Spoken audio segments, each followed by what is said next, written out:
हिंदू धर्म रे काहेकि पिंधा जाए पयता। हिंदू धर्म रे पुरुष माने काहेकि पिंधुछंती पयता जानन्तु रहस्य। हिंदू धार्मिक शास्त्र रे शौचागार को नहीं किछि नियम उल्लेख करा जायछि जहार विज्ञानक महत्व मध्य रहिछि। तेबे हिंदू धर्म रे काहेकि पुरुष माने पिंधंती पयता आसंतु जानिबा एहा पछर विश्वास और विज्ञान।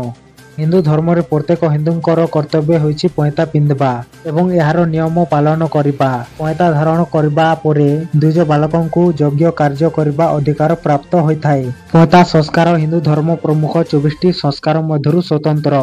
एहाकु उपनयन बा योग्य पवित्र संस्कार कुहाଯାଇଥାଏ। पवित्र धला सूतारे निर्मित होइथाय पयता। किछि वर्ष पूर्वरु लंडन रे होइतिबा एक रिसर्च अनुसार हिंदू माने मलमूत्र त्याग करबा समय कानरे पयता देवार वैज्ञानिक कारण मध्य रहिछि।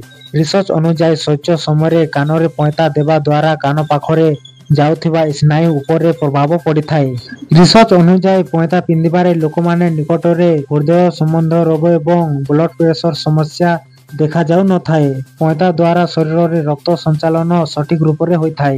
प्रत्येक दिन कान उपरे पयता रखिबा द्वारा स्मरण शक्ति उन्नत होइथाय। कान रे प्रभाव पड़िबा द्वारा मस्तिष्क स्नायु मध्य खोली जाय थाए जार संबंधन स्मरण शक्ति सह जड़ित रहिथाय। शौच समय पयता कान रे रखिबा द्वारा जेउ शिरा दबी जाए सेही शिरा को ही रक्तचाप नियंत्रण रे रहिथाय एवं उच्च रक्तचाप समस्या देखा जाय न थाए।